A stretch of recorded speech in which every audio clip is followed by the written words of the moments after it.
C'est drôle comme nous sous-estimons souvent l'intelligence et les capacités de nos ancêtres. Nous avons tendance à penser qu'il y a des siècles, les gens n'étaient pas aussi capables que nous. Mais si je vous disais que ce qu'ils ont laissé derrière eux remet complètement en question cette idée? Dans cette vidéo, vous découvrirez des artefacts étonnants qui montrent à quel point ils étaient ingénieux et talentueux. Oserez-vous vous surprendre? Numéro 1. Lorsqu'il n'y a pas de preuves scientifiques ou d'explications claires, la spéculation sauvage prend le dessus. Et dans la mystérieuse vallée de Bada, en Indonésie, ces spéculations ont donné naissance à des théories surnaturelles. Cette vallée énigmatique abrite des centaines de statues et mégalithes datant de la préhistoire. Ce qui est curieux, c'est que, même si autrefois c'était une zone densément peuplée, c'est aujourd'hui un petit village isolé, presque inconnu même des Indonésiens eux-mêmes. Les statues, de forme vaguement humanoïde, ne portent pas d'inscription nous indiquant ce qu'elles représentent. Seront-ils des dieux, des humains ou autre chose? Le plus intriguant est que personne n'a pu dater avec certitude l'origine de ce site, et les théories vont de 1000 à 5000 ans. Les villageois, habitués à vivre avec ces personnages gigantesques, ont leur propre légende à leur sujet. Certains pensent qu'il s'agit de criminels transformés en pierre en guise de punition, tandis que d'autres prétendent qu'ils possèdent des pouvoirs magiques pour protéger la terre des mauvais esprits. Quels secrets cachent réellement ces statues? Numéro 2. Un livre-ceinture est, en substance, ce que son nom l'indique, un petit livre qui se portait noué autour de la taille avec une ceinture. Même si cette idée semble peu pratique, c'était un moyen étonnamment populaire de transporter des livres au Moyen-Âge en Europe. Ces livres étaient généralement des textes de dévotion, comme des psautiers ou des livres de prière, destinés à un usage personnel. Au début, les livres de ceinture étaient simplement pratiques et portables, permettant à celui qui les portait de toujours les emporter avec lui. Cependant, au fil du temps, certaines sont devenues des œuvres d'art, décorées de motifs complexes et de matériaux précieux comme l'or ou l'ivoire. Fabriquées en parchemin, leur petite taille en faisait les favoris des éditeurs, car leur production nécessitait moins de matériel. L'utilisation de ces livres a décliné au XVIe siècle, lorsque les livres reliés sont devenus populaires, mais le concept de livre portable a perduré, évoluant vers ce que nous connaissons aujourd'hui sous le nom de livre de poche. Aujourd'hui, les rares exemplaires qui subsistent sont extrêmement rares et très convoités par les collectionneurs et les musées. Numéro 3. Maintenant, l'histoire des Jordan Codice est encore plus intrigante. Ces livres en plomb auraient été découverts au fond d'une grotte en Jordanie en mars 2011. Ce qui est étonnant, c'est que les pages métalliques contiennent des inscriptions liées à la Kabbale, une ancienne école de mysticisme juif. Après un an d'enquête approfondie, de nombreux experts, dont ceux de la BBC, ont exclu qu'ils soient des contrefaçons. Cependant, 4 ans plus tard, l'université du Sussex au Royaume-Uni a découvert que le plomb utilisé était d'une étonnante antiquité, sans toutefois pouvoir déterminer avec précision l'âge des inscriptions. Depuis lors, personne n'a pu se mettre d'accord sur l'authenticité de ces codex ou sur une contrefaçon élaborée. Les pages ont 2000 ans, tout comme les fragments de cuir qui les relient, mais les inscriptions sont truffées d'erreurs et incohérentes. Cela a conduit certains à spéculer que quelqu'un aurait pu trouver un livre ancien et, pour le rendre plus fascinant, l'avoir orné de fausses inscriptions religieuses. Cependant, d'autres soutiennent que ce qui est écrit dans les codex est un code caché, et c'est pourquoi cela semble n'avoir aucun sens. Quel secret cache-t-il réellement? Ce mystère ne semble pas avoir de solution en vue. Numéro 4. Beaucoup d'entre vous connaissent sûrement la célèbre légende de l'épée dans la pierre, liée à l'histoire du roi Arthur d'Angleterre. Mais saviez-vous qu'il y a une autre épée dans la pierre, et qu'elle ne se trouve pas en Angleterre? Il est actuellement situé dans le canal Moni, à Giustino, en Italie. Et voici le plus surprenant, au lieu d'attendre que le roi légitime l'extrait, cette épée a été plantée dans la pierre par un saint. Ce saint, Galgano Guidotti, est né près de Chudino en 1148. C'était un riche chevalier, mais après sa conversion au christianisme, il abandonna tout et se retira comme ermite. Selon la légende, un jour l'archange Michel lui apparut et lui ordonna de renoncer à toutes ses richesses. Galgano, incrédule, répondit que c'était aussi impossible que de planter une épée dans une pierre. Mais ce qu'il a fait ensuite a défié toute logique, il a enfoncé une épée dans un rocher. Et à son grand étonnement, l'épée a traversé le rocher et est restée coincée. Il mourut en 1185 et un an plus tard, il fut déclaré saint par le pape Lucius III. La chapelle Moni a été construite autour de l'épée et du rocher, et des tests ont confirmé que l'épée date du XIIe siècle. Alors, qui peut dire que cette histoire n'est rien d'autre qu'une fascinante vérité cachée? Numéro 5.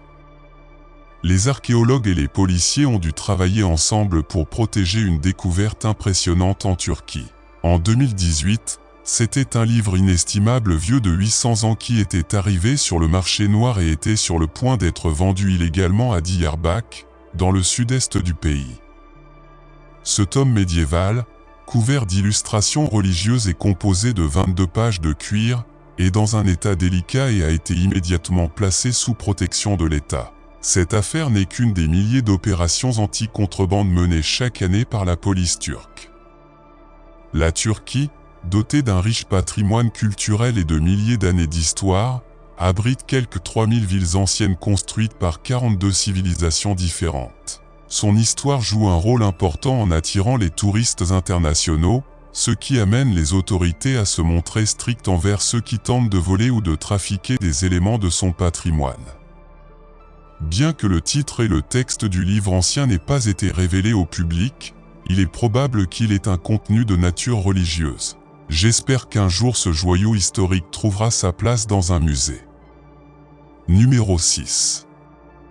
Tous les anciens guerriers n'ont pas quitté le champ de bataille avec leur casque à la main, certains ont été laissés sur place, soit par accident, soit dans le cadre d'un enterrement. Cependant, ce casque grec en bronze est particulièrement remarquable. Il a entre 2000 et 2500 ans et a été découvert dans le district russe de Taman, un endroit inattendu pour une découverte de ce type. Le seul casque similaire trouvé sur le territoire de l'ex-Union soviétique est apparu au XIXe siècle près de Kiev. Ce casque de style corinthien ne ressemble à rien de ce qui a été découvert auparavant dans la région nord de la mer Noire. Bien qu'il soit représenté sur des vases grecs et sur la statue d'Athéna, il est extrêmement rare d'en trouver des exemples réels dans le monde. Il y a un débat quant à savoir si ces casques étaient utilisés au combat ou à des fins cérémonielles. Leur conception en forme de cube gênait gravement la vision et les mouvements de ceux qui les portaient. Les fentes étroites pour les yeux empêchaient de regarder sur les côtés, obligeant le porteur à faire face à l'ennemi de front s'il était utilisé au combat. Numéro 7. Notre prochaine découverte nous emmène à Conall, en Angleterre, où un pot en argile datant de l'âge du bronze a été découvert. Bien que les artefacts de ce type soient courants en Angleterre, ce qui rend ce navire vieux de 4000 ans spécial, c'est qu'il n'est pas vide. On pense qu'il contient des restes humains, ce qui suggère qu'il pourrait s'agir d'une crémation et d'un enterrement intact. Le pot a été trouvé avec d'autres objets de l'âge du bronze, tels que des outils en silex et des fragments de poterie, dans un endroit appelé Anderbarrow, situé au milieu d'un champ agricole. Heureusement, le monticule où elle a été enterrée n'a jamais été endommagé par les labours pendant toutes ces années, ce que les archéologues ont décrit comme une chance extraordinaire. Cependant, on ne sait toujours pas pourquoi les habitants de Conall à l'âge du bronze enterraient leurs morts dans des tumulus, et la raison ne sera peut-être jamais découverte. Le sol acide de cette région a détruit de nombreuses sépultures et artefacts avant qu'ils puissent être retrouvés, rendant cette découverte encore plus exceptionnelle. Numéro 8. Le casque Aton, du nom du site où il a été trouvé, en 2000, a été retrouvé sur un site près d'Aton, dans le Leicestershire. Ce casque romain, en fer et décoré d'incrustations de feuilles d'or sur ses bords, était un casque de parade et de cérémonie, à l'origine recouvert d'argent. Après une décennie de conservation et de restauration méticuleuse, le casque a été présenté au public dans un musée britannique. Lorsqu'il a été découvert, il était en morceaux et couvert de rouille, mais aujourd'hui il semble entièrement restauré. Compte tenu de la sophistication de sa conception, les experts estiment qu'il était plus adapté aux cérémonies ou aux défilés qu'aux champs de bataille. Cependant, il existe également des spéculations selon lesquelles il pourrait avoir été utilisé par des Britanniques qui ont combattu aux côtés des Romains lors de la conquête de la Grande-Bretagne, ce qui suggère qu'il pourrait avoir appartenu à quelqu'un considéré comme un traître à son époque. Numéro 9. En avril 2018, lors de travaux d'entretien au temple de Kom-Ombo à Assouane, en Égypte, des archéologues ont découvert une découverte remarquable, une sculpture en marbre représentant la tête de l'empereur romain Marc Aurèle. L'œuvre représente l'empereur avec sa barbe caractéristique et ses cheveux bouclés, conformes aux représentations de l'époque. Marc Aurèle, qui régna au IIe siècle, était non seulement un empereur éminent, mais aussi un philosophe et écrivain renommé. Bien que les statues d'empereurs romains soient courantes en Italie, en trouver une de ce type en Égypte est exceptionnelle. La tête en marbre est endommagée et les experts pensent qu'elle faisait à l'origine partie d'une statue grandeur nature. Il existe des théories selon lesquelles elle aurait été délibérément décapitée en signe de défi politique ou culturel. Une autre possibilité est qu'il ait été jeté dans un puits comme offrande votive. Même si les véritables circonstances de leur sort ne seront probablement jamais connues, cette découverte illustre le riche croisement des cultures romaines et égyptiennes dans l'Antiquité. Numéro 10. La nécropole de Saqqara en Égypte est énorme et également l'un des sites archéologiques les plus actifs au monde, et le restera probablement pendant de nombreuses années. Il s'agit d'un chantier, mais certaines parties de ce chantier sont ouvertes au public. En septembre 2018, la tombe de Meux a rejoint ce nombre. Pour la première fois, le délai entre la découverte du tombeau et son ouverture aux visiteurs fut long. Le tombeau a été découvert en 1940. Meux n'était pas un pharaon, mais un vizir qui servait à la cour du pharaon Pépi de la 6e dynastie, qui vécut il y a 4300 ans. En tant que tel, Meux aurait eu un grand pouvoir et une grande influence, ce qui explique en partie pourquoi son tombeau est si grandiose. C'est immense et dans une position prestigieuse, non loin de la pyramide de Joseph. Sur les parois du tombeau sont inscrits les nombreux titres que Meux détenait, pas moins de 48, dont celui de chef des jurys et de scribe des documents royaux. De plus, une autre inscription fait référence à Gentil-Amenu, une divinité précurseur d'Osiris. C'est la première preuve que Gentil-Amenu était vénéré dans le delta du Nil ainsi qu'en Haute-Égypte. Numéro 11. Nos ancêtres avaient diverses traditions funéraires qui reflétaient leurs croyances et leur statut social. Par exemple, dans l'Égypte ancienne, les nobles étaient honorés avec des tombes et des sarcophages élaborés, tandis que les paysans recevaient souvent un enterrement plus simple. En Chine, au 1er siècle avant J.C., ceux qui possédaient une grande richesse pouvaient être enterrés dans des costumes funéraires en jade tissés de fils d'or et d'argent, montrant ainsi leur statut même dans la mort. Ces costumes, découverts par des archéologues en 1968, appartenaient au prince Lien et à la princesse d'Oban de la dynastie Han. Leur confection a nécessité des années de travail par des artisans qualifiés. Bien que le jade, étant un matériau poreux, ne préserve pas bien les restes à l'intérieur des combinaisons. Numéro 12. En 2015, Luke Owen, un agriculteur, a fait une découverte remarquable en installant du câblage électrique dans sa grange. Sous terre, il découvrit un sol en mosaïque qui indiquait la présence de quelque chose de bien plus important enfoui en dessous. Intrigué, il a continué à creuser et a mis au jour ce qui s'est avéré être une villa romaine extraordinairement bien conservée, juste dans son jardin. Conscient de l'importance historique de sa découverte, Luke a contacté des archéologues, ce qui a conduit à des fouilles approfondies qui ont révélé une villa datant de l'apogée de l'Empire romain, entre 175 et 220 après J.C. Cette villa n'était pas n'importe quelle villa, c'est l'un des plus grands et des mieux conservés de Grande-Bretagne. Au cours des 80 jours de fouilles, les archéologues ont mis au jour un trésor d'objets qui ont mis en lumière les habitants du village et leur mode de vie.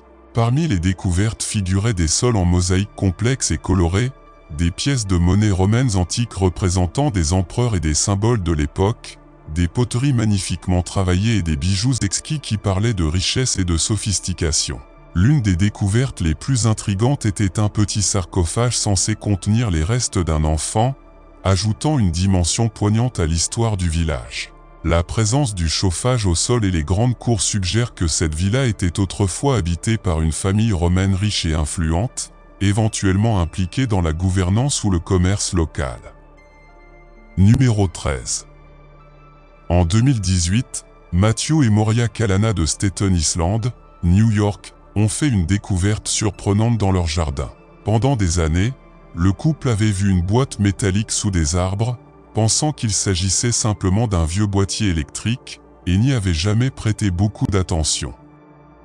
Ce n'est que lorsqu'un cerf a endommagé les plantes alentour qu'ils ont décidé de faire du jardinage et d'inspecter la boîte rouillée. À sa grande surprise, il ne s'agissait pas d'un coffret électrique, mais d'un coffre-fort. La curiosité les envahit et ils l'ouvrirent, sans imaginer ce qu'ils allaient trouver à l'intérieur. Généralement, les coffres-forts sont conçus pour protéger des objets de valeur, mais il est rare qu'un coffre-fort soit jeté avec un trésor encore à l'intérieur. Cependant, le Kalana a mis le doigt sur la tête. Le coffre-fort était rempli d'argent, de bijoux et d'autres objets de valeur, d'une valeur d'environ 52 000 $. Cela comprenait 300 $ en espèces intactes. Avec les objets de valeur, ils ont trouvé un morceau de papier avec une adresse. Ils ont retracé l'adresse d'un voisin qui avait été cambriolé des années auparavant. Le vol avait eu lieu la nuit après Noël 2011 et le coffre-fort avait été volé mais n'avait jamais été retrouvé. Sans hésiter, les Kalana ont rendu le trésor à leurs voisins, qui ont récupéré leurs objets de valeur perdus depuis longtemps. Numéro 14. Les montagnes Ponia en Norvège fondées, ce faisant, révèlent des objets recouverts de neige et de glace depuis des siècles. En avril 2022, des archéologues explorant les montagnes ont découvert une sandale de l'âge du fer parfaitement conservée dans ce qui reste du glacier Orpach. Il a été retrouvé avec un fragment encore non identifié d'un autre textile, des flèches, du fourrage en plomb et du fumier de cheval ancien. Il est très probable que cette partie du glacier était un col de montagne à l'âge du fer. Cette théorie a été pratiquement confirmée par la découverte de plusieurs cairns le long de ce qui aurait été la route optimale à travers les montagnes. La chaussure est l'objet le plus personnel récupéré jusqu'à présent dans la région et a probablement été fabriquée entre le 2e et le 3e siècle. Les experts disent que la chaussure est du type Carva, constituée d'une seule pièce de cuir nouée par des anneaux sur la voûte plantaire. Ce qui est curieux, c'est qu'il a été trouvé à plus de 10 000 mètres d'altitude, dans un endroit qui aurait été recouvert de glace, même à cette époque. Qui aurait pensé qu'une chaussure comme celle-ci serait adaptée à la traversée des glaciers? Numéro 15. Un champ de bataille est un bon endroit pour chercher des trésors enfouis, mais le problème est que la plupart des champs de bataille anciens ont déjà été identifiés et fouillés. Cependant, ce n'est pas toujours le cas.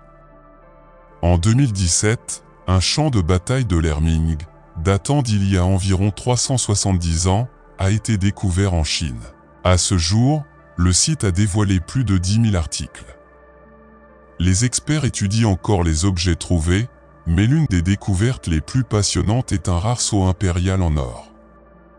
On pense qu'il aurait appartenu à l'héritier présumé de l'un des anciens empereurs de Chine.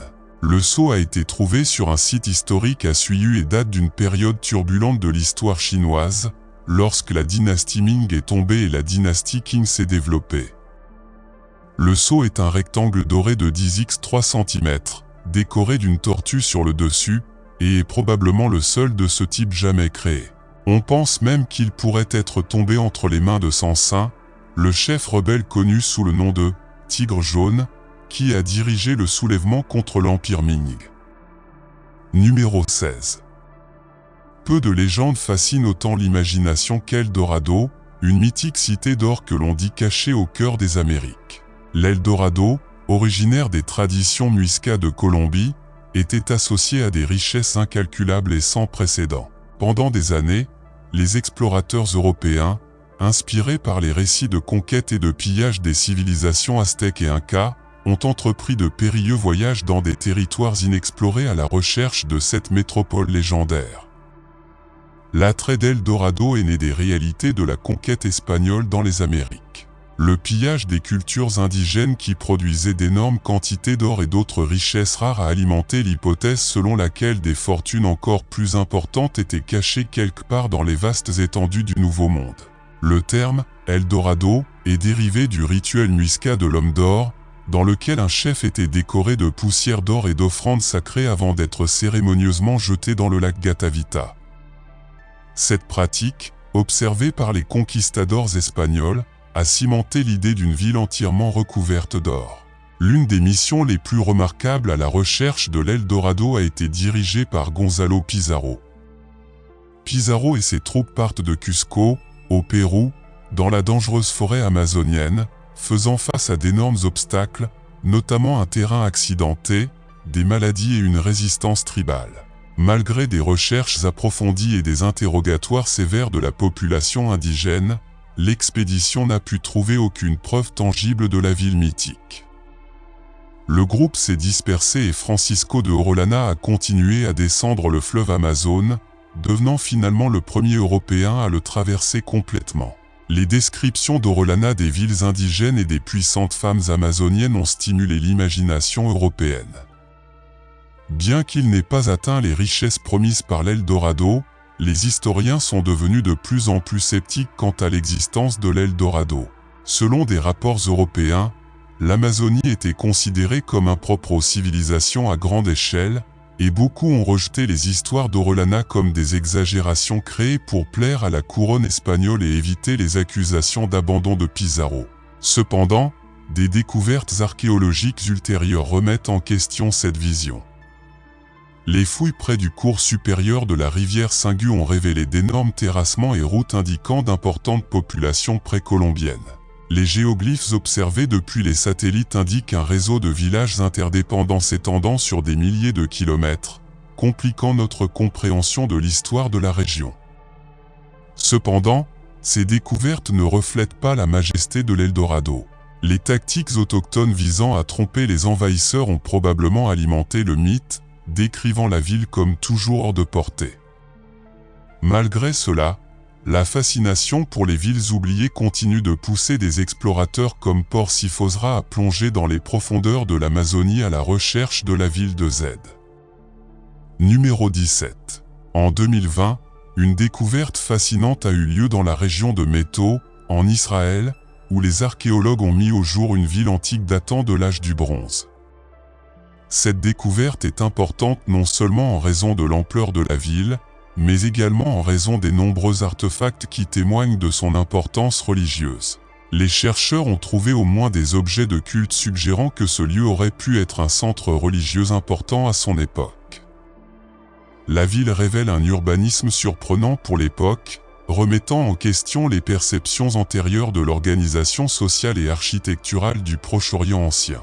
Ce site archéologique, caché sous des couches de terre et de décombres depuis des millénaires, met en lumière les pratiques et les croyances des civilisations qui peuplaient la région.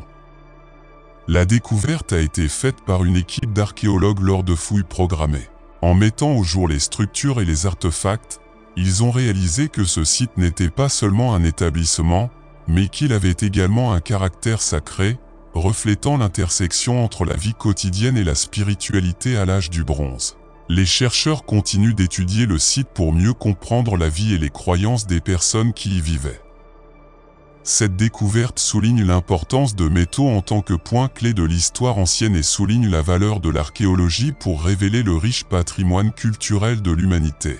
À mesure que de nouveaux aspects de cette ville antique sont explorés, les connaissances sur son histoire et sa pertinence dans le contexte de l'âge du bronze continuent de croître, promettant de nouvelles révélations intrigantes dans le futur. Numéro 18. En 2022, Un groupe d'archéologues au Guatemala a mis au jour les restes d'une cité maya cachée depuis des siècles sous la jungle. Cette découverte a été rendue possible grâce à l'utilisation de la technologie d'imagerie radar, qui a permis aux chercheurs d'identifier des structures et des routes anciennes qui étaient auparavant invisibles à l'œil nu. Les vestiges comprennent des pyramides, des places et une série de bâtiments qui feraient partie d'un important complexe urbain à l'époque classique de la civilisation maya. Parmi les découvertes les plus intrigantes figurent des hiéroglyphes et des artefacts qui suggèrent que cette ville était un centre culturel et religieux important. La découverte fournit non seulement des informations sur l'architecture et l'urbanisme des Mayas, mais révèle également des aspects de leur vie quotidienne, de leur organisation sociale et de leur histoire. À mesure que les fouilles se poursuivent, les archéologues espèrent en apprendre davantage sur cette civilisation fascinante et son héritage dans la région. Les deux découvertes sont des exemples étonnants de la manière dont l'archéologie peut révéler des secrets cachés et offrir de nouvelles perspectives sur les cultures anciennes qui ont façonné l'histoire de l'humanité.